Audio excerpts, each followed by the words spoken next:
بسم اللہ الرحمن الرحیم بسم اللہ الرحمن الرحیم واستعینوا بالصبر والصلاة وقال وكانوا قبل يستفتحون على الذين كفروا فلما جاءهم ما عرفوا كفروا به فلعنة الله على الكافرين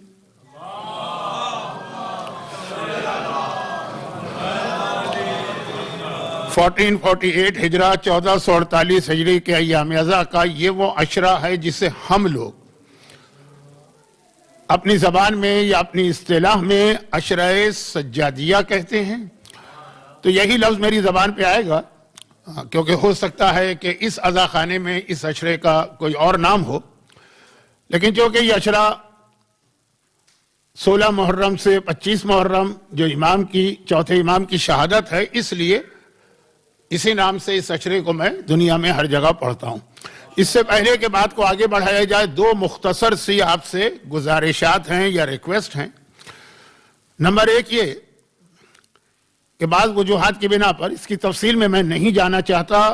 جو لوگ مجھے بہت زیادہ سن چکے ہیں، بظاہر تو کوئی نظر نہیں آ رہا، ان کو پتا ہے کہ تقریباً ہر عشرے میں جہاں جہاں میں پڑھ رہا ہوں یہ گزارشات میں کرتا ہوں، تو بہت زیادہ اس کی تکرار ہو چکی ہے، لیکن یعنی کس چیز کی تکرار کے وجوہات کیا ہے، ریزن کیا ہے۔ بہرحال مجمع قریب آ کے بیٹھے، یہ ذرا میرے لیے تھوڑا سا تکلیف دہ ہو جاتا ہے، میں یہ چاہتا ہوں کل سے کہ مجمع پیچھے رہے، سوائے شہادت کی رات کے جب توقع ہے کہ شاید مومنین امام کے نام پر بہت زیادہ آئیں گے۔ نمبر ایک۔ نمبر دو یہ ہے کہ بہرحال یہ مجلس شروع ہو جائے۔ میں اپنی بات کر رہا ہوں، یہ میری پرسنل ریکویسٹ کہ جب مجلس شروع ہو جائے، کوئی بھی پڑھ رہا ہو، بہرحال میرا اپنا تو یہ عقیدہ ہے کہ شہزادی تشریف لا چکی ہوتی ہیں، اس لیے میں اس کو پسند نہیں کرتا کہ کوئی چاہے بطور ذاکر حسین احترام دیتے ہوئے اپنی جگہ سے کھڑا ہو۔ یہ بات شروع کے مجمع ہی کو بتانے کی ضرورت تھی کہ جو لوگ بعد میں آئیں گے اس وقت تک تو میں ممبر پہ جا چکا ہوں گا، ان دونوں چیزوں کی ضرورت نہیں رہی۔ اب آئیے عشرہ سجادیہ کے حوالے سے آج پہلی مجلس ذرا سا موضوع سے ہٹ کے بھی ہوگی، موضوع پہ بھی ہوگی، لیکن تھوڑا سا ہٹ کے بھی ہوگی۔ وجہ یہ بھی وہی بات ہے کہ جو اتنی مرتبہ میں نے اپنی زندگی میں بتائی کہ جو لوگ باقاعدگی سے سنتے ہیں ان کو رٹ گئی ہے یہ بات، لیکن چونکہ یہاں میں بہت طویل عرصے کے بعد آ رہا ہوں، اس سے پہلے بھی صرف ایک ہی دفعہ پہلا عشرہ پڑھ کے گیا تھا، بہت پرانی بات۔ تو خلاصہ یہ ہے وہ یہ کہ آج کی رات شب جمعہ بھی ہے، تو شب جمعہ وہ رات ہے جس کے اسلام نے کچھ خاص موضوعات ہم کو بنا کے دیے، اور وہ ایسے موضوعات ہیں، یعنی ایک کورس بنا دیا اسلام نے خود بخود کہ شب جمعہ تمہیں اس پر بات کرنا ہے، اور یہ سال میں اگر 52 شب جمعہ، تو ہر شب جمعہ کو یہ چیز مومنین کو ایز اے ریمائنڈر یا یاد دہانی یا ان کی میموری کو ریفریش کرنے کے لیے بتانا ضروری ہوتی ہے، یہ ہم لوگوں کی ذمہ داری ہوتی۔ دیکھیں ایک بہت بڑا مسئلہ یہ کہ عوام نہیں چھوڑے، عام مومنین ایک خاص انداز کے مجلس سننے کے عادی ہیں، اور اسی سے وہ جج کرتے ہیں کہ مجلس اچھی تھی کہ بری تھی، کتنے نعرے لگے ہیں، کتنا لوگوں میں جوش آیا ہے، کتنے لوگ اپنی جگہ سے کھڑے ہو کے اچھل کے داد دے رہے ہیں۔ تو وہ جو معیار ہوتا ہے اس معیار پہ ہماری مجلس تو کبھی بھی پوری نہیں اتری ہے، لیکن مسئلہ ایک اور ہے، اور یہ سورہ مبارکہ ملک کی آیتوں کے اندر یہ بیان کیا گیا۔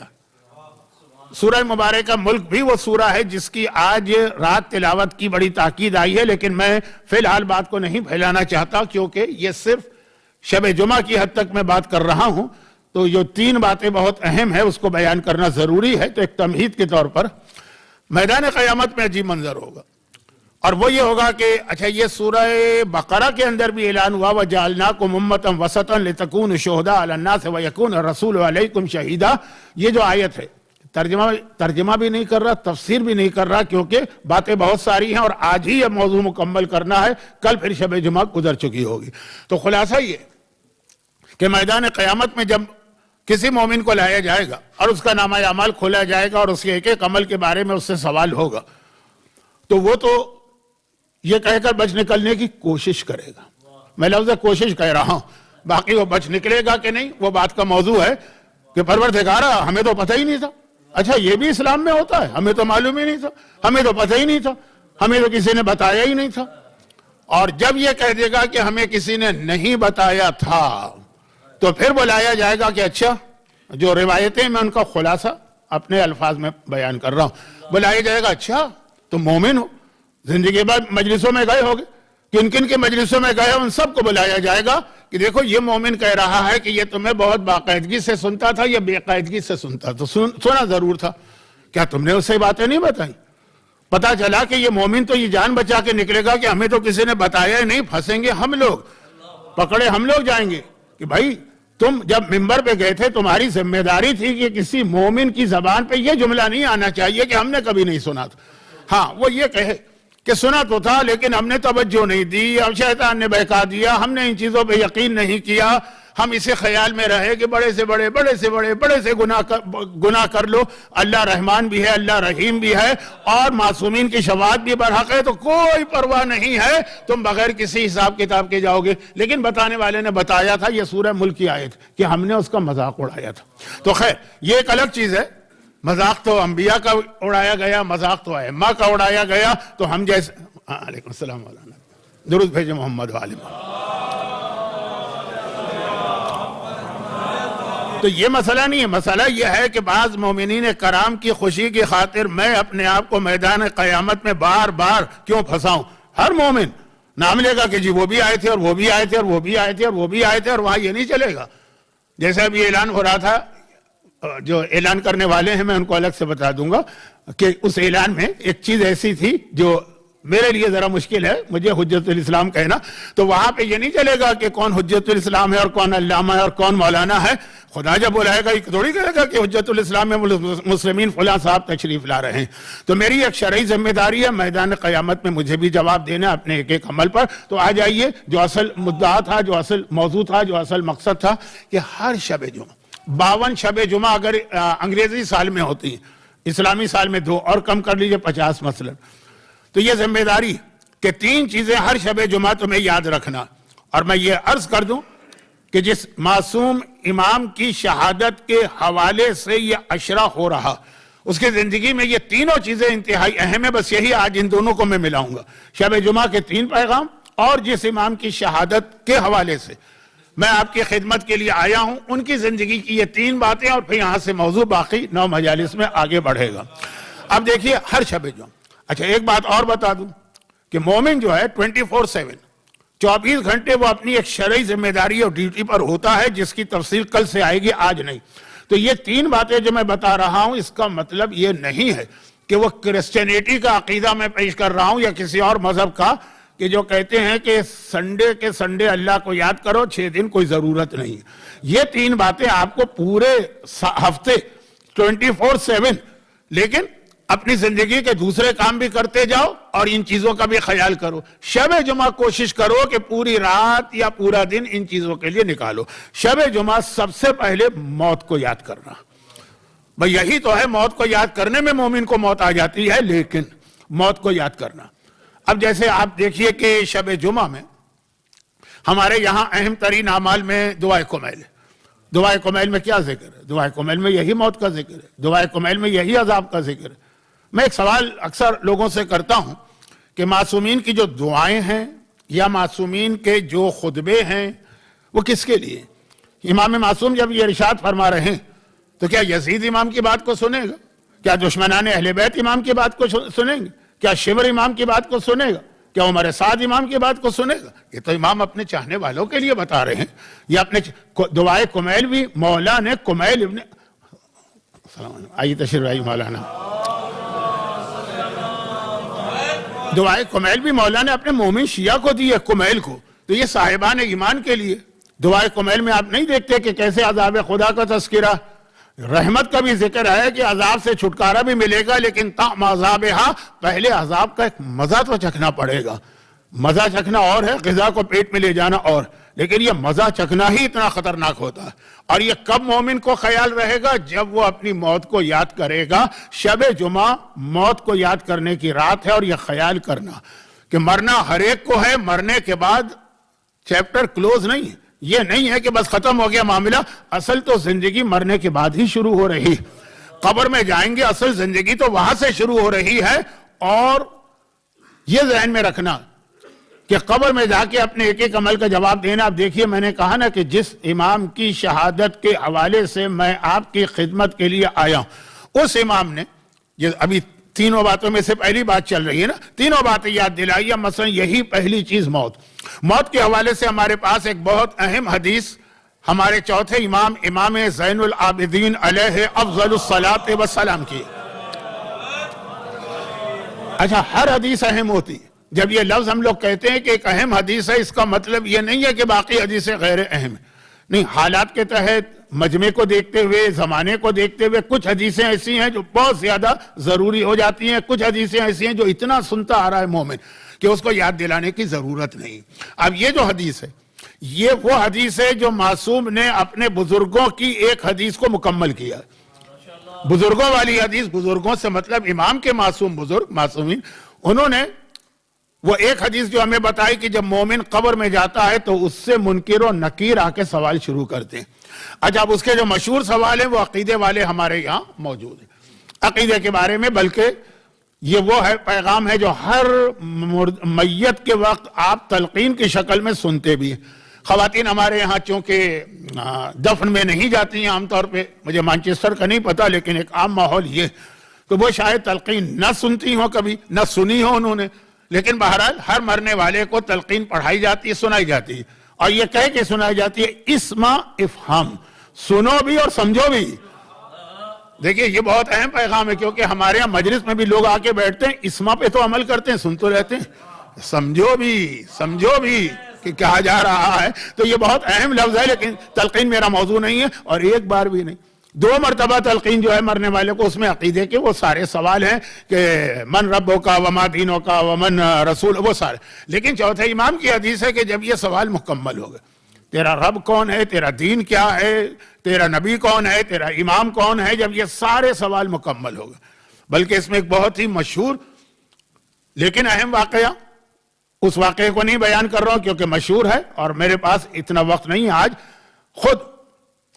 خود مولائے کائنات کی والدہ فاطمہ بنت اسد, ایسی عظیم خاتون کون آپ کو ملے گی غیر معصومین کے اندر, جس کے لیے خانہ کعبہ کی دیوار کو باقاعدہ شق کر کے ان کو مہمان بنا کے بلایا گیا, اور 3 دن وہ خدا کی مہمانی میں رہی ہیں. تو وہ فاطمہ بنت اسد جیسی عظیم خاتون, جناب مریم معصومہ, قرآن کریم نے گواہی دی, ان کا رتبہ بہت بلند ہے, لیکن جناب مریم تک کو حضرت عیسیٰ کی ولادت کے موقع پر وہاں سے نکالا گیا جہاں ان کی ساری زندگی گزری. جناب مریم تو رہتی ہی اللہ کے گھر میں تھی, لیکن کہا کہ نہیں, باہر جاؤ, اس لیے کہ یہ اللہ کا گھر ہے, عبادت خانہ ہے, یہاں پہ ڈیلیوری نہیں ہو سکتی ہے. عیسیٰ جیسا نبی آ رہا ہے, مریم جیسی ماں ہے, لیکن اور فاطمہ بنت اسد کو باقاعدہ اہتمام کے ساتھ بلایا جا رہا. یہ موضوعات آپ نے ساری زندگی سنے ہیں, اس لیے میں ان کی تفصیل میں نہیں جا رہا, ورنہ اس میں بہت سارے نکتے بھی نکل سکتے ہیں. لیکن یہ عظیم خاتون 3 چھوٹی سی باتیں عرض کر دوں تاکہ شب جمعہ کا جو پیغام دینا چاہ رہا ہوں. یہ عظیم خاتون جب جنت البقیع میں اللہ کے رسول نے ان کو دفن کیا, مولا سے کہا اپنی ماں کو قبر میں اتارو, پیغمبر سرہانے کھڑے ہیں, تو ان کو بھی تلقین پڑھائی, اور وہ جو سوال و جواب کا مرحلہ آیا وہ بہت جلدی آ گیا. آپ کو یاد ہوگا واقعہ بہت مشہور ہے, ابنوں کی لا جعفر ولا عقیل, کہ پیغمبر نے ایک مرتبہ کہا, اب فرشتے آ چکے ہیں, فرشتے اتنے جلدی آ چکے ہیں, اور کہا, پیغمبر نے کہا تمہارا بیٹا جعفر تیار نہیں, مسلم کے والد عقیل نہیں, تیرا بیٹا علی. یا رسول اللہ, یہ آپ کیا کہہ رہے ہیں؟ کہا کہ فرشتے آ کے پوچھ رہے تھے تمہارا امام کون ہے. تو فاطمہ بنت اسد کو ذرا سی حیا گئی کہ میں اپنے بیٹے کا کیا نام لوں, تو میں نے کہا کہ اپنے بیٹے کا نام لے لے. یہ تلقین اتنی اہم ہے کہ فاطمہ بنت اسد کو بھی اس طرح سے پڑھائی جا رہی ہے. لیکن اب جب ان کا نام میری زبان پہ آ گیا, ان کی عظمت کے حوالے سے 2 جملے بھی میری زبان پہ آ گئے, تو پھر میں یہ 2 چیزیں اور یہاں پہ واضح کر دوں تاکہ ان مومنین اور مومنات کو ذرا سا پیغام سمجھنے میں آسانی ہے, جو یہ سمجھ رہے ہیں کہ چونکہ ہم آل محمد کے شیعہ ہیں اس لیے ہمارے لیے نہ کوئی حساب ہے, نہ کوئی کتاب ہے, نہ کوئی سوال ہے, نہ کوئی جواب ہے, نہ کوئی منکر و نکیر ہے, نہ کوئی قیامت ہے. صرف 2 جملے. فاطمہ بنت اسد کی وفات ہوئی, پیغمبر نے شہزادی سے کہا کہ اپنی ساس کو غسل دو، عورت کو غسل عورت ہی دے سکتی، لیکن جب غسل کا مرحلہ مکمل ہوا اور کفن پہنانے کا مرحلہ آیا، اتنا مشہور واقعہ بتانے کی ضرورت نہیں ہے، لیکن بہرحال یہ مختصر سے ہی اشارہ کرنا ہوگا کہ بیٹی میرا کرتا کفن میں دینا۔ کرتا، اپنا کرتا پیغمبر نے اپنی چچی فاطمہ بنت اسد کے کفن میں دیا، جو تھی تو رشتے میں چچی، لیکن پیغمبر کہتے تھے کہ ماں سے زیادہ مجھ پر مہربان رہی، اپنا کرتا دیا۔ اور اس کے بعد پھر جب قبرستان پہنچے جنت البقیع میں، پروردگار آپ کو لے تو گیا ہے، کیونکہ آج کا زمانہ ایسا ہے کہ اتنی کثیر تعداد میں لوگ عمرے پہ جا رہے ہیں اور پتہ نہیں کتنی گڑبڑ کر کے آ رہے ہیں، یہ میں بعد میں بیان کروں گا، کیونکہ ایک مجلس، یہ 9 مجلسیں جو باقی ہیں اس میں ایک مجلس اس پر بھی ہوگی۔ خیر، خلاصہ یہ ہے کہ اب جنت البقیع بھی آپ جاتے ہیں، مرد تو جنت البقیع کے اندر بھی جاتے ہیں، وہاں جا کے ایک سوال پیدا ہوتا ہے، لیکن چونکہ اب ہماری یہاں شہزادی کونین کے مصائب کے حوالے سے ایک جملہ بار بار کہا جاتا ہے، اس لیے اب کوئی مسئلہ نہیں۔ پہلے تو انڈیا اور پاکستان میں ممبر پر یہ بات کہنا بھی ایک کنٹروورسی پیدا کرنا تھا، اور بلا ضرورت کے ایسی کنٹروورسی پیدا نہیں کرنی چاہیے۔ وہ کیا کہا جاتا ہے کہ جنت البقیع میں جو قبر سیدہ ہے، اب کہا جاتا ہے اور آرام سے اب کہہ دیا جاتا ہے، کیونکہ لوگ بار بار جب گئے ہیں عمرے پہ تو ان کو وہاں یہ بتا دیا جاتا ہے کہ وہ اصل میں قبر فاطمہ بنت اسد کی ہے، جس سے ہم شہزادی کی قبر سمجھتے ہیں، اور شہزادی تو روضہ رسول کے اپنے حجرے میں دفن ہے۔ خیر، اللہ کرے کہ یہ جملہ بھی کوئی نیا ایشو نہ بن جائے۔ تو فاطمہ بنت اسد کی قبر کی زیارت کرتے ہیں، پیغمبر قبر میں اترے۔ کب اترے؟ ابھی اپنی چچی کو قبر میں نہیں اترنے دیا، علی کو روک دیا، تھوڑی دیر قبر میں لیٹے، باہر آئے، کہا کہ علی اب اپنی ماں کو اس قبر میں اتارو۔ واقعہ بہت لمبا ہے، اس میں بہت ساری تفصیلات بھی ہیں، کچھ دلچسپ باتیں بھی ہیں، لیکن چونکہ میرا موضوع آج نہ فاطمہ بنت اسد ہے اور نہ ہی دفن کا طریقہ کار، بہت مختصر ایک جملہ۔ اللہ کے رسول سے اب سوال ہو رہا ہے کہ یا رسول اللہ، اس مدینے میں کتنے ہی لوگوں نے انتقال کیا فاطمہ بنت اسد سے پہلے، آج تک آپ نے کسی کو اپنا کرتا نہیں بھجوایا کفن میں؟ پیغمبر نے جواب دیا کہ میدان قیامت میں جب لوگ آئیں گے، تو ایک دن میں اپنی چچی کے پاس بیٹھا تھا اور اس موضوع پہ بات ہو رہی تھی، تو میں نے بتایا کہ قیامت میں کچھ لوگ کفن پہن کے آئیں گے اور کچھ بغیر کفن کے آئیں گے، بغیر لباس کے آئیں گے۔ میری چچی نے گھبرا کے کہا کہ یا رسول اللہ، میں میدان قیامت کی اس ذلت و رسوائی کا تصور بھی نہیں کر سکتی بغیر لباس کے۔ میں نے کہا چچی آپ سے میرا وعدہ ہے، اور پھر میں نے اپنا کرتا بھجوایا، اس لیے کہ پیغمبر سے کے جسم سے مس ہونے والا لباس کبھی پرانا نہیں ہوتا، کبھی بوسیدہ نہیں ہوتا، کبھی خراب نہیں ہوتا۔ میری چچی یہی میرا کرتا پہن کر میدان قیامت میں آئیں گی۔ یہ ایک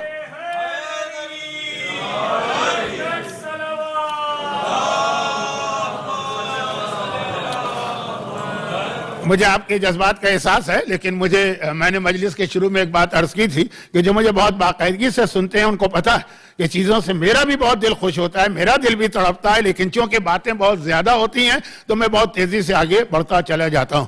البتہ اگر میں دنیا میں کہیں اور جا کر اس بات کو نقل کروں گا، لوگ یقین نہیں کریں گے۔ کس بات کو؟ کہ قبر اور موت پہ نعرہ حیدری لگا ہے، کبھی لوگ یقین نہیں کریں گے۔ تو لوگ تو کہتے ہیں مولانا آپ کا موضوع موت اور قبر ہے، ہم کو موت آ جاتی ہے، بالکل ہم سناٹے میں بیٹھ جاتے ہیں، کوئی یقین نہیں کریں گے، یہ آپ کا ایمان ہے۔ لیکن اگلا جملہ سنی، یا رسول اللہ، آج سے پہلے اس مدینے میں کئی لوگوں کی موت ہوئی، بلکہ مدینہ تو مدینہ، مکے میں بھی۔ اور مکے کے حوالے سے اکثر میں جملہ کہتا ہوں کہ ہمارے یہاں الحمدللہ ہمارے بزرگوں نے 8 شوال کی تاریخ کو ہمیشہ تازہ رکھا۔ شہزادی کونین جنت البقیع میں دفن ہے کہ نہیں ہے، لیکن 4 امام تو ہیں، جن میں وہ امام بھی شامل ہے جس کی شہادت کے حوالے سے میں آپ کی خدمت کے لیے آیا ہوں، روزے تھے امام کی۔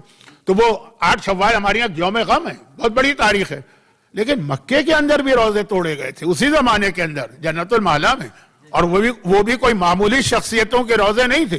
ہماری ادھر توجہ نہیں ہوتی ہے، لیکن بڑی بڑی شخصیتیں، محسن اسلام خدیجہ طاہرہ، محسنہ اسلام خدیجہ طاہرہ، محسن اسلام حضرت ابو طالب، بڑی بڑی شخصیتیں ہیں، ان کے بھی روزے توڑے گئے، ان پر بھی قبے اور روزے تھے۔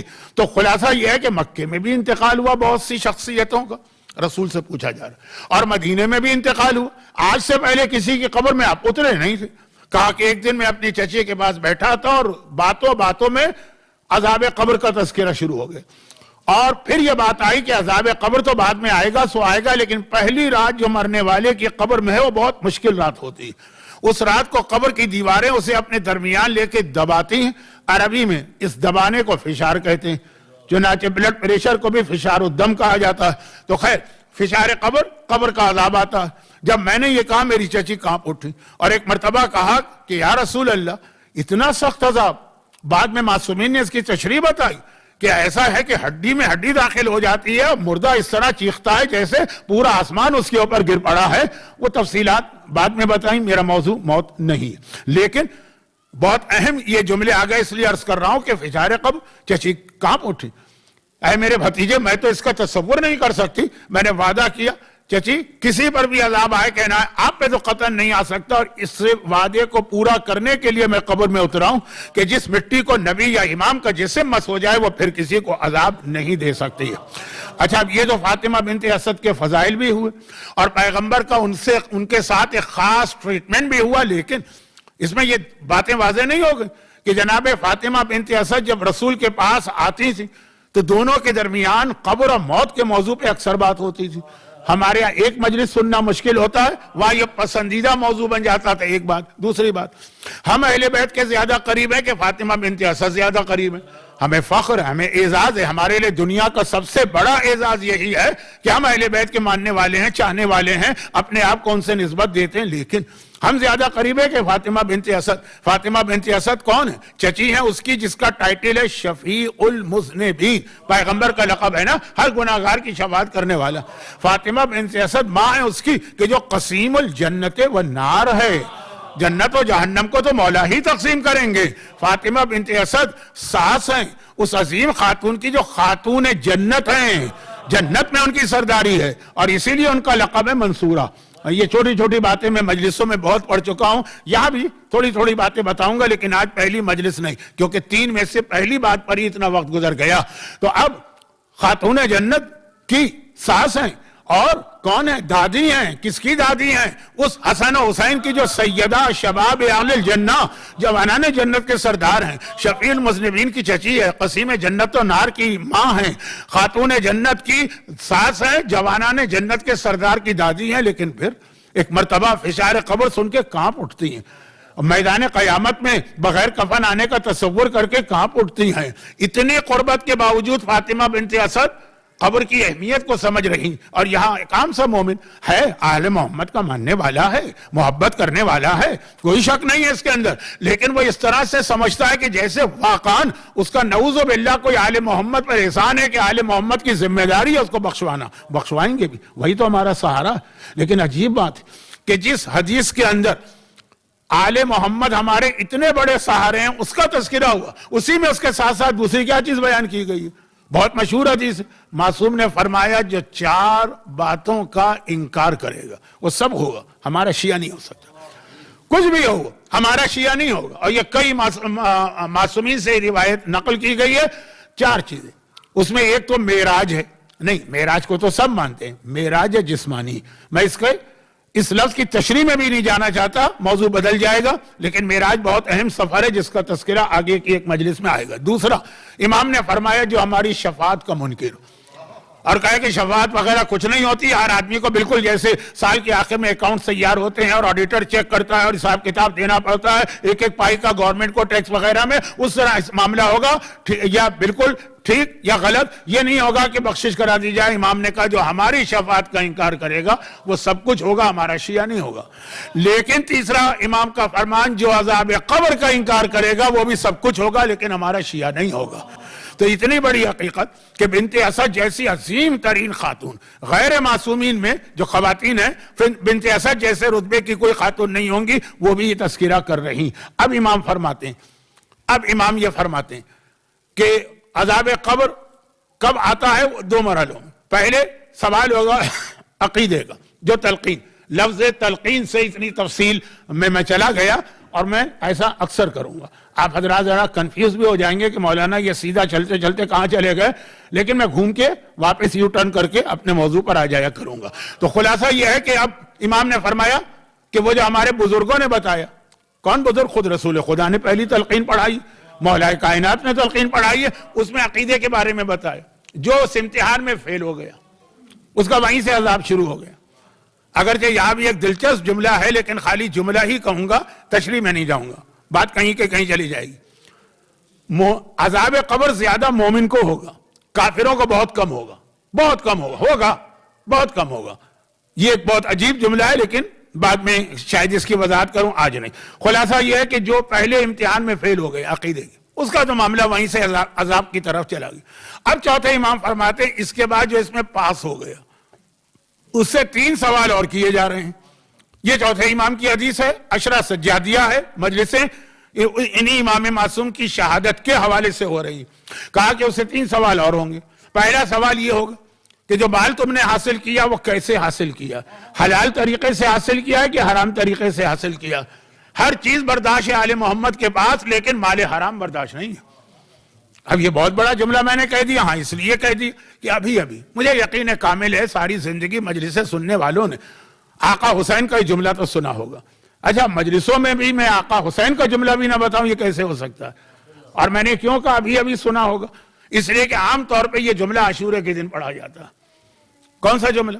کہ جب عاشورے کا جہاد شروع ہوا حسین کی جانب سے, تو اتنا تو آپ سنتے ہیں کہ اذان علی اکبر ہوئی اور اس کے بعد آقا نے نماز پڑھائی اور اس کے بعد لشکر کو ترتیب دیا, اور پھر جب جنگ شروع ہوئی اس کے بیچ میں آقا حسین نے ایک خاص خطبہ دیا تھا, بہت اہم خطبہ تھا, اور وہ خطبہ دینے کے لیے آقا نے اپنی حالت چینج کی. اب جیسے غدیر کا خطبہ کیوں اہم بنا, اس لیے کہ پیغمبر عام طریقے سے ممبر پہ جا کے خطبہ نہیں دے رہے بلکہ پالان شتر کا ممبر بنا رہے, قافلے کو روک رہے, دھوپ میں لوگ بیٹھے ہیں دیکھ رہے ہیں یہ ہو کیا رہا. اگر عام طریقے سے رسول جیسے مسجد میں جاتے تھے ممبر پہ وہ ہوتا تو ایک نارمل بات ہوتی, نہیں اب یہ ممبر بھی بنایا جا رہا, پالان شتر بھی جمع کیے جا رہے, پورا مجمع دیکھ رہا, تو یہ ہمیشہ یاد رہنے والی چیز ہوتی ہے. اسی طرح سے صبح عاشور کا آقا کا خطبہ. اب تک آقا ذوالجناح پہ سوار ہو کے اپنے لشکر کو ترتیب دے رہے تھے, لیکن اب جنگ شروع ہونے سے پہلے جو بیچ میں میدان خالی چھوڑا جاتا ہے وہاں آقا حسین پہنچے, ذوالجناح پہ بیٹھے, لشکر عمر ساتھ دیکھ رہا, یہاں آ کے حسین رک کیوں گئے؟ حسین نے اپنے غلام سے کہا, یا بعض روایتوں میں حضرت عباس سے کہا کہ اونٹ لے کر آؤ. اب اونٹ لایا گیا, اب سارا مجمع دیکھ رہا ہے یہ ہو کیا رہا ہے, لشکر یزید. حسین گھوڑے سے اترے اور اونٹ پر جا کے بیٹھے. اب یہ جو حسین نے اس طرح سے اپنی سواری کا جانور بدلا تو سب کی توجہ ادھر ہو گئی, پھر حسین نے خطبہ دیا. اچھا, اب یہ بھی میں بتا دوں کہ اس میں ایک اشارہ یہ بھی ہے کہ عرب میں گھوڑا جنگ میں استعمال ہوتا ہے اور اونٹ امن میں, سواری, سفر میں لوگ اونٹ پہ جاتے ہیں. تو حسین نے پیغام دے دیا ہم جنگ نہیں کرنا چاہتے ہیں, ہم امن والے ہیں, ہم پیس والے ہیں, جنگ وہاں سے ہو رہی ہے.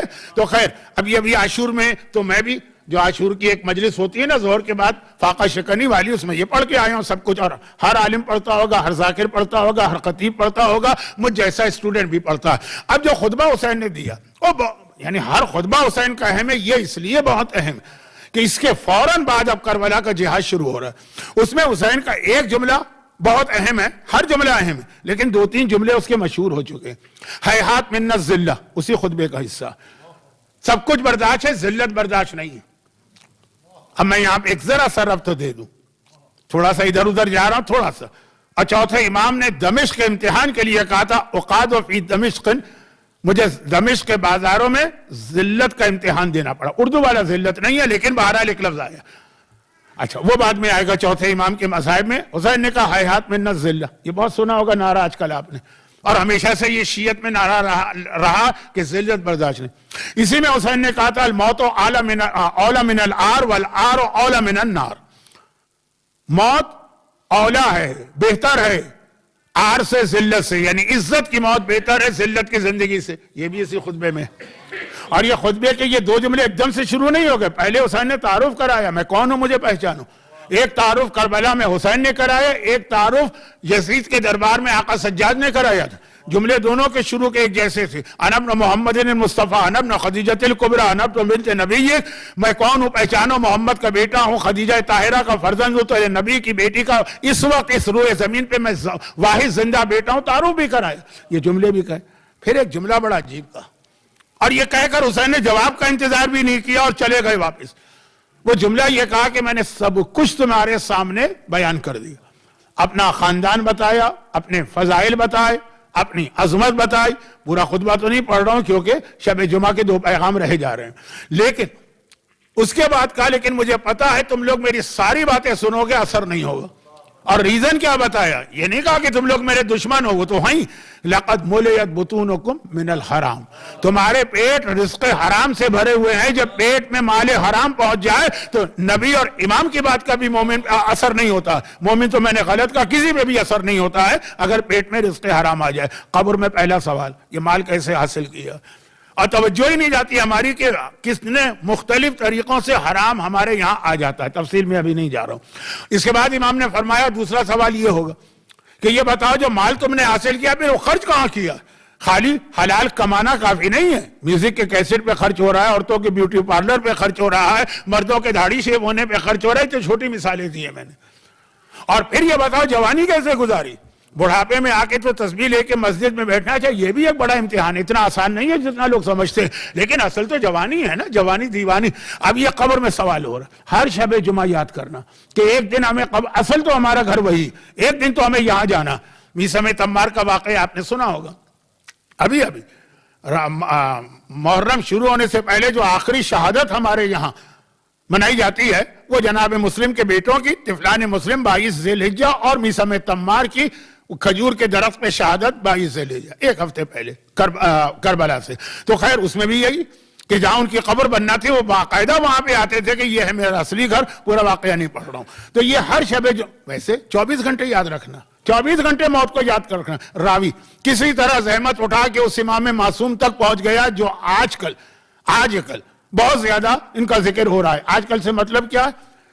عاشورہ اور اربعین، یہ دو موقع ایسے ہیں جب دنیا بھر کے صاحبان ایمان کربلا زیارت کے لیے جاتے ہیں.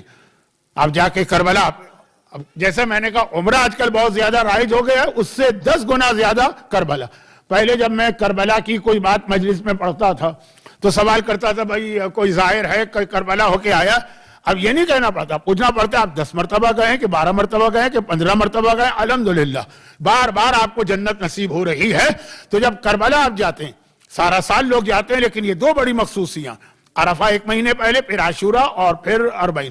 تو وہاں یہ ضرور بتایا جاتا کہ یہ کربلا کا روزہ جو آپ کو اتنا شاندار نظر آ رہا، متوکل عباسی کے مظالم، ظاہروں کے اوپر اس کے مظالم، ہاتھ کاٹنا، پیر کاٹنا، ایک مومن کو شہید کرے گا تو دوسرے مومن کو اجازت دے گا، بیلوں کا حل چلانا، دریائے فرات کو وہاں سے بہا دینا، یہ سارا متوکل. وہ متوکل جس کے لیے مولا کا ایک خطبہ ہے، مولا، اور جس میں وہ آنے والے زمانے کے حالات بتا رہے ہیں. مولا کی شہادت ہے 41 ہجرہ، متوکل کا زمانہ ہے 241 ہجرہ، 200 سال پہلے. مولا نے کہا عاشرہم اکفرہم، جب بنو عباس کا جو 10واں حکمران ہوگا، اکفر یہ ان میں سب سے بڑا کافر ہوگا. ایک ہوتا ہے کافر، ایک ہوتا ہے اکفر. یہ ہوتا ہے سپرلیٹو ڈگری، جیسے ایک ہوتا ہے گڈ، ایک ہوتا ہے بیسٹ، ایک ہوتا ہے بیڈ، ایک ہوتا ہے ورس. اکفر مانے سب سے بڑا کافر، جسے مولا کہہ دی. تو کربلا میں جو مظالم اس نے کیے وہ کیے، 10ویں امام کو بھی اس نے قید میں رکھا تھا. تو کسی طرح مومن پہنچ گیا. اب یہ کسی طرح کی تشریح نہیں کر رہا ہوں، وقت میرے ہاتھ سے پھسل کے نکل رہا ہے. جب وہ امام کے کمرے میں داخل ہوا، یہ 10ویں امام کی بات کر رہا ہوں، 10ویں امام کو قید رکھا ہے، ان کے کمرے میں داخل ہوا. کمرہ کیا؟ جیل، قید خانہ. ہاں یہ ضرور ہے کہ 10ویں امام کا قید خانہ 7ویں امام کے قید خانے سے مختلف تھا، جس کو آج کل کی زبان میں کہتے ہیں ہاؤس اریسٹ. ایک گھر تھا، ایک کمرے کا مکان تھا، اس کمرے میں امام تھے. 7ویں امام کی طرح نہیں کہ دیواریں اتنی قریب ہیں، چھت اتنی نیچی ہے، زمین پہ آدمی لیٹ نہیں سکتا، سر سیدھا کر کے کھڑا نہیں ہو سکتا، وہ نہیں. 12 کمرہ، اس میں داخل ہوا، دیکھا امام کے سامنے تازہ قبر، تازہ نہیں قبر کھدی ہوئی. تڑپ کے کہا مولا گھر میں قبر، یہ کس لیے؟ وہ یہ سمجھا کہ شاید امام کی شہادت کا وقت آ گیا. تو جو کہ امام اکیلے ہیں تو امام نے خود ہی سارا انتظام کر لیا. 10ویں نے کہا نہیں، یہ قبر میں نے اس لیے کھودی کہ زندگی میں جو کام کروں پہلا سوال اپنے آپ سے کروں کہ قبر میں جا کے مجھے اس کا حساب دینا. وہاں پہ یہ میرے لیے مصیبت لے کر آئے گا کہ راحت لے کے آئے گا. ہر کام بڑے بڑے ڈیسیشن نہیں کہ آپ شادی کر رہے ہیں، یہ شادی میرے لیے قیامت کے دن یا قبر میں مصیبت لائے گی کہ راحت لائے گی. دنیا کی جو بات ہی نہیں کر رہا، دنیا میں تو شادیاں آج کل مصیبت بن گئی ہیں. خیر وہ چھوڑ دیجئے، قبر کی بات ہو رہی. تو قبر کے اندر بڑے بڑے ڈیسیجن نہیں کہ فلاں ملک کی سٹیزن شپ لینا، تو اب یہ میں فیصلہ، بہت بڑا فیصلہ کروں کہ نہ کروں. فلاں جاب مجھے کرنا ہے، میں یہ کام کروں کہ نہیں کروں. فلاں مثلا بزنس مجھے سٹارٹ کرنا ہے، تو بڑے بڑے ڈیسیجن ہے نا. اس میں تو پوچھنا ہی اپنے آپ سے کہ کام قبر میں فائدہ ہے کہ نقصان دہ.